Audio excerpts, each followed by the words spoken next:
파월 회장이 얘기한 거의 코멘트 핵심은 이겁니다. 금리 인상이 거의 막바지에 다다르게 되면은 이때는 속도를 바라볼 게 아니라 네. 그때부터는 어디까지 올릴지를 어느 정도는 좀 보면서 천천히 금리를 끌어올릴 네, 필요가 네, 있다라고 얘기하고요. 그 다음에 뭘 보게 되냐면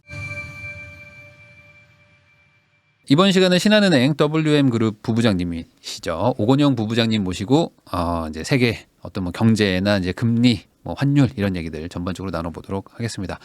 부부장님 먼저 요거 한번 여쭤볼게요. 오늘 촬영이 이제 15일인데 네네. 오늘 기준으로 보니까 미 연방준비제도의 한 이사분이 네. 아직 갈 길이 좀 멀다.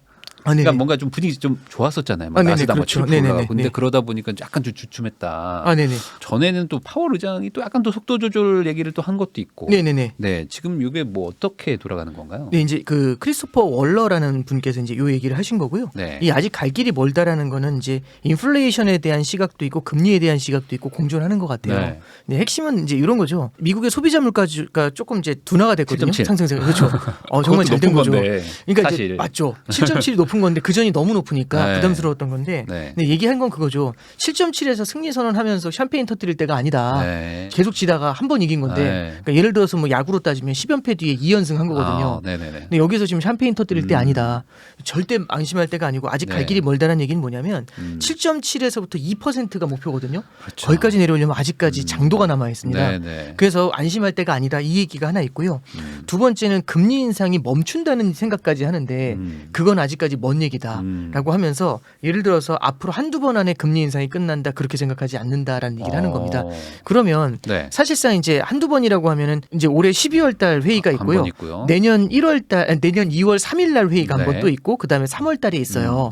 그러면 한두 번에 안 끝난다는 얘기는 지금 시장에서는 네. 어떻게 예상을 하냐면 12월 달에 0.5%를 더 올릴 거라고 0.5. 봐서 연말에 4.5를 찍을 것 같아요. 네. 그다음에 내년 2월 3일 날 0.25를 더 올릴 것 같습니다. 그럼 4.75거든요. 네. 근데 한두 번에 끝난다고 하면 4.75에서 끝이 날 텐데 네네.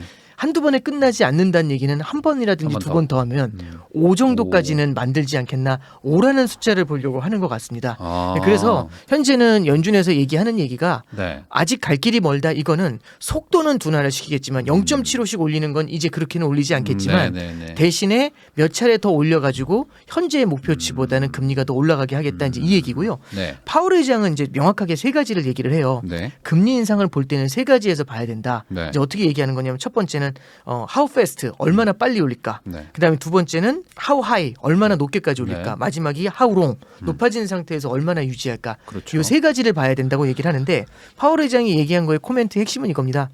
금리 인상이 거의 막바지에 다다르게 되면은 이때는 속도를 바라볼 게 아니라 네. 그때부터는 어디까지 올릴지를 어느 정도는 좀 보면서 천천히 금리를 끌어올릴 네, 필요가 네, 있다라고 얘기하고요. 그 다음에 요 이제 어디까지 올릴지가 결정이 되면 그 다음에 뭘 보게 되냐면 얼마나 오랫동안 네. 이 금리를 유지할까 네. 이걸 보게 될 거예요. 그래서 현재 시장에서는 확실히 인식하고 있는 거는 연준의 금리 인상 속도가 이제 확연히 떨어지겠구나라는 게 하나고요. 그리고 두 번째는 이 다음부터는 목표치가 과연 어디까지 올릴까? 네. 5까지 올릴까? 5.25까지 올릴까? 아니면 만약에 운이 나쁘면 더 밀어 올릴까? 이제 이것까지도 이제 고민을 하게 될 것 같습니다. 네. 현재 시장 컨센서스는 5%까지. 네. 만약 거기에서 조금 더 가게 되면 이제 5.25 정도를 바라보게 되겠죠.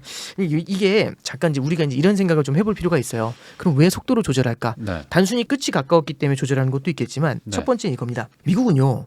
금리 인상을 올해 3월부터 했거든요. 네. 금리 인상의 속도가 어마어마하게 빨랐어요. 어마어마했죠. 근데 금리 인상을 한다고 해도 이게 시장에 바로 영향을 주는 게 아니라 시차를 두고 나타나거든요. 네. 그게 2분기에서 3분기 정도 시차를 둡니다. 그러면 금리 인상이 본격화된 게 올해 3월 달에 0.25를 올렸고요. 네. 올해 5월 달에 0.5를 올렸고 네. 그리고 그다음에 6월, 7월, 9월, 11월 연속으로 0.75씩 올렸어요. 네. 그러면 사실상 가파른 금리 인상은 6월 달부터 시작된 거잖아요. 네. 그러면 6월 달부터 2분기면 한 6개월이니까 내년 초에 이제 뭐 그렇죠. 온다. 그 영향이 네. 올해 말이나 내년 초에 어쩌면 쓰나미처럼 몰려올 수도 있지 않습니까? 생각한 것보다 그렇죠. 너무 세게 올 수도 있다. 그 충격이 생각보다 크면 굉장히 또 연준이 생각했던 네, 것보다 네, 네. 너무 많이 올려놨다 되돌려야 되는 문제가 생길 수 있죠. 그래서 4번 올린 거 지금 던진 거지 않습니까? 네네. 이게 어떻게 반응이 오는지 메아리를 일단 듣고 가자라는 게 네. 일단 첫 번째가 되는 거고요. 그다음에 두 번째는 저는 이제 그 얘기는 공감이 되는 게 이거죠. 너무 빨리 금리를 올리게 되면 네. 금융 시스템 불안이 생기면서 아예 실물 경제가 주저앉아 버리게 돼요. 네네네. 그러면 실물 경제가 주저앉으니까 영국하고 똑같은 거죠. 이럴 수도 없고 저럴 수도 없으니까 네. 긴축을 포기하고 또 돈을 뿌리게 되는데 그런 물가를 못 잡고 네네. 이런 문제가 생기는 거지 않습니까? 그래서 딜레마에 빠질 수 있다. 네. 그래서 너무 세게 긴축해서 금융시장을 아예 망가뜨려 버리는 이런 것들보다는 네. 금융시장을 좀 케어를 해주면서 긴축을 이어가자. 그래서 역설적이지만 긴축을 더 오랫동안 하기 위해서는 물가를 잡기 위한 긴축을 오랫동안 장기전으로 가려면 네. 속도를 조절해 가지고 시장의 변동성이 너무 크게 늘어나는 거를 제어할 필요가 있다. 네. 이제 이런 얘기를 하고 있는 겁니다. 아, 그러면은 이제 갑자기 네네. 갑자기 궁금한 거는 네. 어쨌든 이제 0.7 막 올렸잖아요. 그러면은 상당히 빠른 속도고 네, 그렇죠. 엄청나게 가파른 정도의 정말 수직의 느낌으로 네. 올렸는데 예. 그렇게 했어야만 했나? 우선 이게 제일 가장 궁금하거든요. 아, 네네. 사실 물가라는 게 9.1에서 뭐 7.7까지 꺾이긴 했지만 아, 네네. 그렇게 할 수밖에 없었던 게 네. 너무 늦어서 그랬습니다. 아, 그러니까 원래 좀 이제 먼저 예. 했어야 되는데. 예, 뭐냐면 이제 우리 이어달리기 같은 거 할 때도 네. A팀, B팀 뛰는데 A팀이 이만큼 앞서가고 있으면 B팀에서 빠른 애는 네. 있는 힘을 다해 뛰어야 되잖아요. 네, 네. 예, 그렇게 쫓아가야 되는 구조가 네. 이 작년에 잠깐 뒤돌아보면 저도 좀 반성해야 되는 부분이긴 하지만 네. 이제 이거 같아요. 이번에 인플레이션이 40년 만에 찾아왔지 않습니까? 그럼 40년 동안 없었다는 얘기예요. 네, 네, 네. 그리고 40년 동안 물가가 오르지 않다 보니까 네. 인플레이션은 멸종했다고 생각을 했어요. 이게 뭐하고 똑같냐면 우리 마을에 호랑이는 40년 전에 멸종한 겁니다. 네. 근데 그러던 어느 날 제가 산속에 갔다 호랑이를 만난 거죠. 깜짝 놀랐죠. 근데 그렇죠. 간신히 살아남았어요. 네. 피투성이가 돼가지고 마을 회의 안에도 막 쓰러지면서 들어와요. 그러면서 네. 호랑이입니다 막 해요. 그러면 호랑이 이게 아니라 쟤 뭐야 이 느낌이겠죠. 왜 저래? 왜 저래? 네. 뭐 혹시 늑대 보고 네. 그러나 멍멍이 보고 네. 그러나 이런 느낌이잖아요. 안 믿어요 처음엔. 그러면 어쩌면 대처를 빨리 했으면 해결이 됐을 텐데 네. 마을 한두 개 뒤집어 엎은 다음에 그제서야 호랑이의 존재를 인식하게 되죠. 네. 그러면서 확 또 몰려가는 겁니다. 그러니까 작년에 사실은 작년 3월부터 물가 상승세가 이제 굉장히 가팔라졌거든요. 네. 연준에서 확실하게 이거는 일시적인 물가 상승세가 아니다라고 확 돌아섰던 게 작년 말 정도 돼서 작년 네. 4분기나 돼서야 돌아서요. 네, 네. 그럼 앞에 6개월을 허송세월 했지 않습니까? 아. 그럼 그 기간만큼 보상을 받아야죠. 그래서 빠르게 닥쳐. 그때부터 뭐 0.25 뭐 이렇게 천천히 뭐 올리거나 0.5씩 올려놨으면 네. 지금 같은 정도의 충격파는 좀 덜했을 수 있었을 그러니까 텐데. 사실은 올해 1월 달에도 기회가 있었는데 네. 올려야 된다고 생각을 하면서도 다음번에 올리겠다고 예고를 하고서 멈췄거든요. 그다음에 3월 달에도 너무 늦었으니까 0점으로 올려줬으면 되는데 네. 러시아 우크라이나가 터졌어요. 맞아요. 그러니까 이게 저도 이제 물론 결과론이긴 합니다만 러시아 우크라이나가 유가를 올려놓은 것뿐만 아니라 불확실성을 높여놓으니까 그렇죠. 연준 입장에서도 빨리 따라가야 될 때 또 발목 잡은 거거든요. 네네. 이게 어떻게 될지 모르니까 그렇게 세게 올려도 돼 이런 고민을 만들어준 겁니다. 네네네. 그래서 이제 뭐 변명이겠죠. 연준 입장에서도 물론. 근데 어쨌든 늦은 만큼 그걸 갖다가 빠르게 메워놓으려고 하는 모습들 이런 네. 것들이 지금 나타나는 거라고 보면 됩니다. 그러면 사실 어떤 뭐 5%뭐 이런 네. 뭐 상한을 지금 예측한다는 것 자체가 네. 그럼 어쨌든 뭐 늦었으니까 빨리 올렸지만 이제는 속도 조절을 해도 된다라는 어떤 그러면 뭐 기준이 있는 건가요? 이 정도가 그러진 맞다? 않는 것 같고요. 사실 예. 여기서 0.7 더 올려야 네. 되는 것도 맞잖아요. 네, 이제 사실은. 예를 들어서 이제 이런 네. 얘기를 합니다. 예, 요즘은 유명해지신 분인데 그 닉 티마라우스라는 분이 있어요. 네. 그분이 이제 월스트리트 저널의 기자인데 그분이 이제 연준하고 뭔가 내통이다 이런 소문이 있어서 그분이 얘기하는 기사가 요즘 막 화제가 되고 네, 그래요. 네. 근데 그분이 요번에 이제 FOMC 때 그 파월 회장이 이제 기자회견을 하거든요. 네. 거기서 질문을 하나 해요. 뭐라고 질문을 하냐면 지금 생각을 해보자. 네. 소비자 물가 지수가 이제 뭐 지금 7.7인데 뭐 얼마 전까지 8이었으니까 네, 네, 네. 그냥 8이라고 해보죠. 네. 계산하기 좋게 8%다. 네. 근데 지금 연준 금리가 이제 4%다. 네. 그러면은 금리를 더 올려야 되는 거 아니냐. 그래서 6%까지 올려야 된다. 뭐 이런 얘기도 있는데 어떻게 생각하시냐. 네, 네.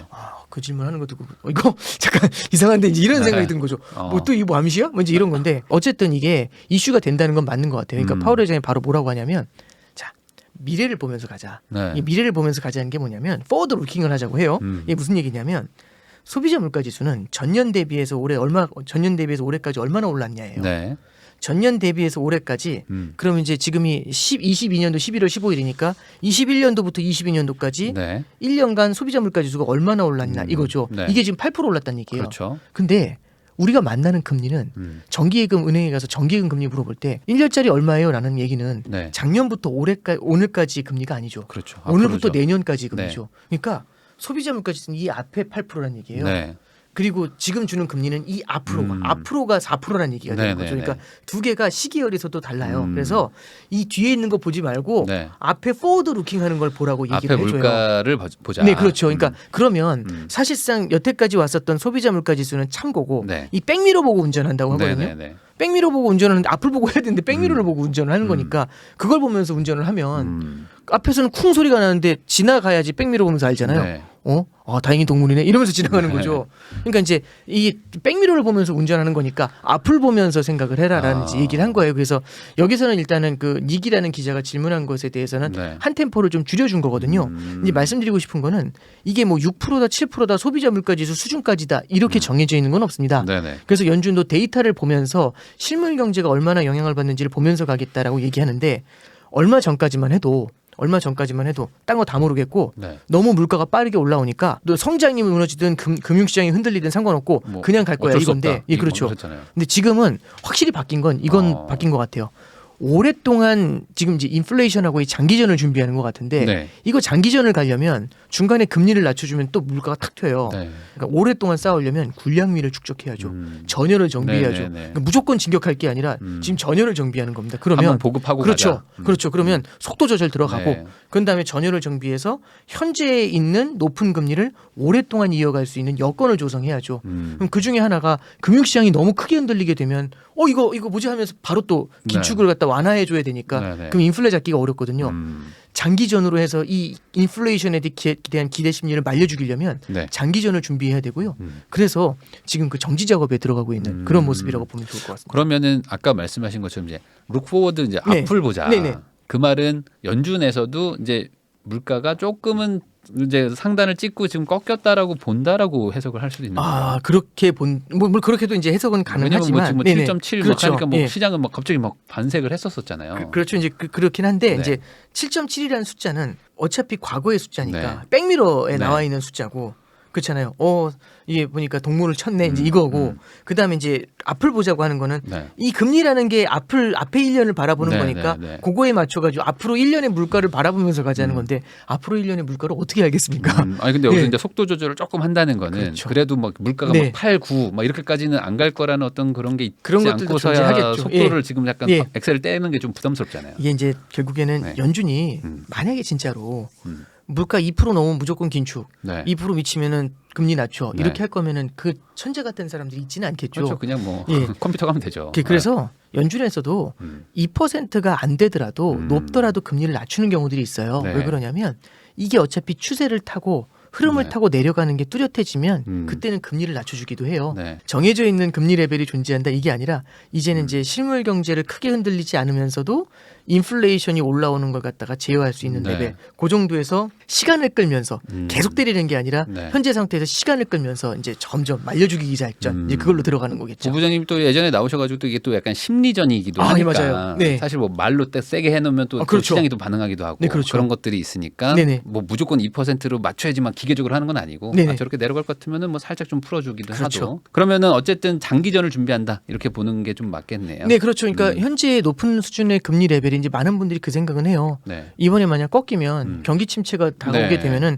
바로 금리를 확 잡아내릴 거야. 이제 이렇게 생각하시는 분들도 많은데 연준도 당연히 과거의 시나리오를 보면 그걸 알겠죠. 네. 그럼 그때처럼 확 잡아내리면 또 물가가 탁 튀어오를 수 있거든요. 네. 그래서 지금은 그렇게 확 잡아내릴 만한 금융 시스템의 큰 불안 이런 것들을 사전에 좀 제어하려고 그래서 속도 조절에 들어가는 면도 있습니다. 아, 그럼 보통 이제 뭐 전쟁 가면 막 뛰어가서 우선 속공으로 네. 들어가는데 야 네네. 우리 애들 다 왔니? 한번 그렇죠. 한번 챙기고 가야 되는 네네. 그 느낌이니까 네. 혹시 은행들 괜찮니? 뭐 혹시 뭐 어디 그렇죠. 무너지는 데 예, 그런 없어? 것도 보는 한 거죠. 번씩 한번 보고 가자. 네, 예. 그게 0.5, 0.25 약간 그렇죠. 속도 조절이 예, 그렇게 가는 거죠. 네. 근데 여기서 뭐 다시 또 올라갈 수도 있는 거고. 여기서 그 만약에 속도가. 이제 물가가 그래도 전혀 잡히지 않고 있다. 네. 예, 그러면 또 올릴 수도 있겠죠. 근데 이제 어느 정도는 그래도 인플레이션이 그럼 고점을 찍고 좀 내려오는 모습을 보이고 있으니까 네. 현재 5에서 5.25 정도 이렇게 이제 그 컨센서스가 나와 있지 않습니까? 거기서는 연준이 조금 좀 신중하게 바라볼 것 같습니다.